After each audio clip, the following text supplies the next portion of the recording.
ಮಹದೇವಪುರ ಹಾಗೂ ಆಳಂದದಲ್ಲಿ ವೋಟ್ ಚೋರಿ ನಡೆದಿಲ್ಲ, ಚುನಾವಣಾ ಆಯೋಗವೇ ಸ್ಪಷ್ಟಪಡಿಸಿದೆ. ಮಹದೇವಪುರ ಹಾಗೂ ಆಳಂದದಲ್ಲಿ ವೋಟ್ ಚೋರಿ ನಡೆದಿಲ್ಲ, ಚುನಾವಣಾ ಆಯೋಗವೇ ಇದನ್ನ ಸ್ಪಷ್ಟಪಡಿಸಿದೆ. ಬೆಂಗಳೂರಿನಲ್ಲಿ ವಿಪಕ್ಷ ನಾಯಕ ಆರ್ ಅಶೋಕ್ ಎಂದು ಹೇಳಿಕೆಯನ್ನ ನೀಡಿದ್ದಾರೆ. ಕಾಂಗ್ರೆಸ್ಸಿಗರಿಗೆ ಬಿಹಾರದಲ್ಲಿ ಸೋಲುವಂತಹ ಭೀತಿ ಆವರಿಸಿದೆ, ಹಾಗಾಗಿ ರಾಹುಲ್ ಗಾಂಧಿ ಅಪಪ್ರಚಾರಕ್ಕೆ ಇಳಿದಿದ್ದಾರೆ. ಕಾಂಗ್ರೆಸ್ ಗೆದ್ದಿರುವಂತಹ ಮಾಲೂರಿನಲ್ಲಿ ವೋಟ್ ಚೋರಿ ನಡೆದಿದೆ. ಈ ಬಗ್ಗೆ ಖುದ್ದು ನ್ಯಾಯಾಲಯವೇ ತೀರ್ಪನ್ನ ನೀಡಿದೆ. ಮೊದಲು ಇದನ್ನ ರಾಹುಲ್ ಗಾಂಧಿ ನೋಡ್ಕೊಳ್ಳಿ. ವಿಪಕ್ಷ ನಾಯಕ ರಾಹುಲ್ ಗಾಂಧಿಗೆ ಸಾಮಾನ್ಯ ಜ್ಞಾನ ಕೂಡ ಇಲ್ಲ. ಯಾರೋ ಬರೆದುಕೊಟ್ಟದನ್ನ ಓದ್ಬಿಟ್ಟು ನಗೆಪಾಟಲ್ಗೆ ಈಡಾಗ್ತಾ ಇದ್ದಾರೆ. ಕಾಂಗ್ರೆಸ್ ನಾಯಕರೇ ಮತಗಳ್ಳತನದಲ್ಲಿ ತೊಡಗಿದ್ದಾರೆ. ಬೆಂಗಳೂರಿನಲ್ಲಿ ವಿಪಕ್ಷ ನಾಯಕ ಆರ್ ಅಶೋಕ್ ಎಂದು ಹೇಳಿಕೆಯನ್ನ ನೀಡಿದ್ದಾರೆ. ಮಹದೇವಪುರ ಹಾಗೂ ಆಳಂದದಲ್ಲಿ ವೋಟ್ ಚೋರಿ ನಡೆದಿಲ್ಲ, ಚುನಾವಣಾ ಆಯೋಗವೇ ಇದನ್ನ ಸ್ಪಷ್ಟಪಡಿಸಿದೆ. ಬೆಂಗಳೂರಿನಲ್ಲಿ ವಿಪಕ್ಷ ನಾಯಕ ಆರ್ ಅಶೋಕ್ ಎಂದು ಹೇಳಿಕೆಯನ್ನ ನೀಡಿದ್ದಾರೆ. ಕಾಂಗ್ರೆಸ್ಸಿಗರಿಗೆ ಬಿಹಾರದಲ್ಲಿ ಸೋಲುವಂತಹ ಭೀತಿ ಆವರಿಸಿದೆ, ಹಾಗಾಗಿ ರಾಹುಲ್ ಗಾಂಧಿ ಒಂದು ಅಪಪ್ರಚಾರಕ್ಕೆ ಇಳಿದಿದ್ದಾರೆ. ರಾಹುಲ್ ಗಾಂಧಿ ಅವರು ವೋಟ್ ಚೋರಿ ಆಗಿದೆ ಅಂತ ಹೇಳ್ತಾ ಇದ್ದಾರಲ್ವಾ, ಇದೆಲ್ಲ ಕೂಡ ಏನೋ ಅವರು ಬಿಹಾರದಲ್ಲಿ ಸೋಲುವಂತಹ ಭೀತಿ ಆವರಿಸಿದೆ, ಅದಕ್ಕೋಸ್ಕರ ಅಪಪ್ರಚಾರಕ್ಕೆ ಇಳಿದಿದ್ದಾರೆ. ಕಾಂಗ್ರೆಸ್ ಗೆದ್ದಿರುವಂತಹ ಮಾಲೂರಿನಲ್ಲಿ ವೋಟ್ ಚೋರಿ ನಡೆದಿದೆ. ಈ ಬಗ್ಗೆ ಖುದ್ದು ನ್ಯಾಯಾಲಯವೇ ತೀರ್ಪು ನೀಡಿದೆ. ಮೊದಲು ಇದನ್ನ ರಾಹುಲ್ ಗಾಂಧಿ ನೋಡ್ಕೊಳ್ಳಿ, ಆಮೇಲೆ ಬೇರೆದ್ದನ್ನ ನೋಡ್ಲಿ. ವಿಪಕ್ಷ ನಾಯಕ ರಾಹುಲ್ ಗಾಂಧಿಗೆ ಸಾಮಾನ್ಯ ಜ್ಞಾನ ಕೂಡ ಇಲ್ಲ. ಯಾರೋ ಬರೆದುಕೊಟ್ಟದನ್ನ ಓದ್ಬಿಟ್ಟು ನಗೆಪಾಟಲ್ಗೆ ಈಡಾಗ್ತಾ ಇದ್ದಾರೆ.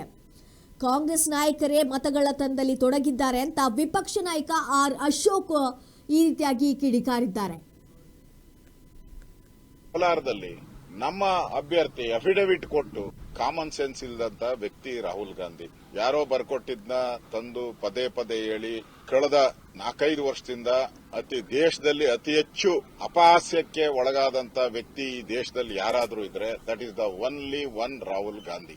ಈಗ ಮೊನ್ನೆ ಬಂದು ಮಹದೇವಪುರದಲ್ಲಿ ಮಹಾದೇವನನ್ನ ಸೃಷ್ಟಿ ಮಾಡ್ಬಿಡ್ತೀನಿ, ಪ್ರಳಯ ತಾಂಡವ ಮಾಡ್ಬಿಡ್ತೀನಿ, ಬಾಂಬ್ ಹಾಕ್ಬಿಡ್ತೀನಿ ಅಂತ ಓದೋರು ಮಾಧ್ಯಮದಲ್ಲಿ ಆ ಮಹದೇವಪುರದ ಚರಿತ್ರೆಯನ್ನ ಮಾಧ್ಯಮದಲ್ಲಿ ಬಿತ್ತರ ಆದ್ಮೇಲೆ, ಅದೆಲ್ಲ ಬೋಗಸ್ ಅಂತ ಆದ್ಮೇಲೆ, ಒಂದೇ ಮನೆಯಲ್ಲಿ 100 ಓಟುಗಳು ಅಂತ ಹೇಳಿದ್ರು, ಅಲ್ಲಿ ಇದ್ದಿದ್ದೇ 4 ಓಟು, ಪೋಲಿಂಗ್ ಆಗಿರೋದು 4 ಓಟು, ಇದು ಸಾಬೀತಾಗಿದೆ. ಇದಾದ್ಮೇಲೆ ಈಗ ಮತ್ತೆ ಆಳಂದವನ್ನ ಇಟ್ಕೊಂಡಿದ್ದಾರೆ. ಈಗ ಅವ್ರಿಗೆ ನನ್ಗನ್ಸುತ್ತೆ ಇಲ್ಲಿ ಬೆಂಗಳೂರಿಂದ ಆಳಂದ ಬಹಳ ದೂರ ಇದೆ.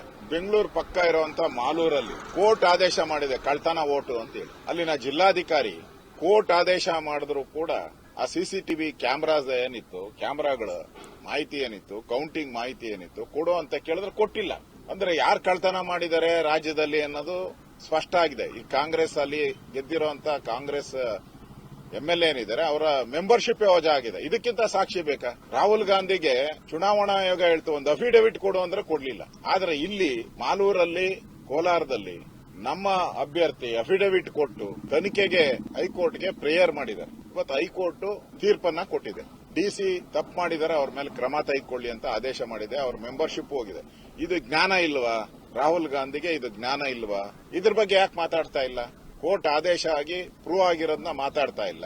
ಅಫಿಡವಿಟ್ ಕೊಡದೆ ಇವರು ದಾರಿಯುದ್ದಕ್ಕೂ ಆಪಾದನೆಗಳನ್ನ ಮಾಡ್ತಾ ಇದ್ದಾರೆ. ಇದರಿಂದ ಸ್ಪಷ್ಟವಾಗಿ ಅರ್ಥ ಆಗ್ತಾ ಇದೆ ಅವ್ರಿಗೆ ಭ್ರಮನಿರಸನ ಆಗಿದೆ. ಬಿಹಾರಲ್ಲಿ ನಾವು ಸೋಲ್ತೀರಿ ಅನ್ನೋ ಭ್ರಮನಿರಸನ ಆಗಿದೆ.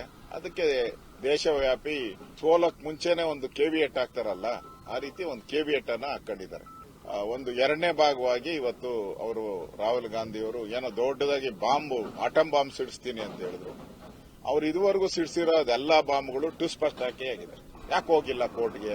ನ್ಯಾಯ ಐತೆ, ನಿಮ್ಮ ಹತ್ರ ದಾಖಲೆ ಐತೆ, ಸಾಕ್ಷಿ ಇದ್ರೆ ಯಾಕೆ ಹೋಗ್ಲಿಲ್ಲ ಅಂತ ರಾಜ್ಯದ ಜನ ಕೇಳ್ತಾ ಇದ್ದಾರೆ. ನಾವು ಕೂಡ ಕೇಳ್ತಾ ಇದ್ದೀವಿ. ಇದಕ್ಕೆ ಉತ್ತರ ಕೊಡಿ, ನೀವು ಕಾಂಗ್ರೆಸ್ ಅವರೇ ಉತ್ತರ ಕೊಡಿ. ಇದಕ್ಕೆ ಕಾಮನ್ ಸೆನ್ಸ್ ಇಲ್ಲದಂತ ವ್ಯಕ್ತಿ ರಾಹುಲ್ ಗಾಂಧಿ.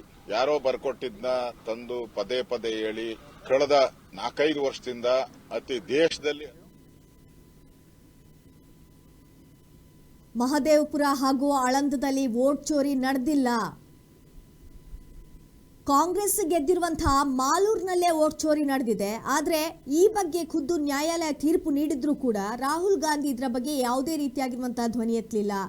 ಇದನ್ನ ಮೊದಲು ರಾಹುಲ್ ಗಾಂಧಿ ನೋಡ್ಕೊಳ್ಳಿ. ಅಂತ ವಿಪಕ್ಷ ನಾಯಕ ಆರ್ ಅಶೋಕ್ ಈ ಒಂದು ಹೇಳಿಕೆಯನ್ನ ನೀಡಿದ್ದಾರೆ.